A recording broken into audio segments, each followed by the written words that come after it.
जय श्रीराम मंडळी. कोणत्याही देवाच्या मूर्तीची केवळ स्थापना करून त्या मूर्तीला देवत्व प्राप्त होत नसतं. मूर्तीचं देवतेत रूपांतर करण्यासाठी केला जाणारा विधी म्हणजेच प्राणप्रतिष्ठा. त्या अनुषंगानं आज 22 जानेवारी 2024 या शुभ मुहूर्ताचं औचित्य साधून अयोध्या नगरीमध्ये श्री रामप्रभूंच्या मूर्तीचा प्राणप्रतिष्ठा सोहळा मोठ्या थाटामाटात संपन्न झाला आणि संपूर्ण हिंदू धर्मियांचा 500 वर्षांचा संघर्ष अखेर फळाला आला.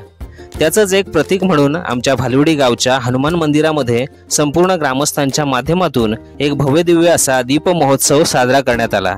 यामध्ये लहान मुलं, नवतरुण वर्ग, वयोवृद्ध तसेच महिला वर्ग या सर्वांचाच मोलाचा सहभाग होता. या दीप महोत्सवाच्या माध्यमातून एक सकारात्मक ऊर्जा निर्माण होऊन आल्हाददायी वातावरणाची निर्मिती अनुभवायला मिळाली. अज्ञानरूपी अंधकार दूर होऊन ज्ञानरूपी प्रकाशाने संपूर्ण भालवडी गाव उजळून निघो हीच श्रीराम प्रभूचरणी प्रार्थना. जय श्रीराम.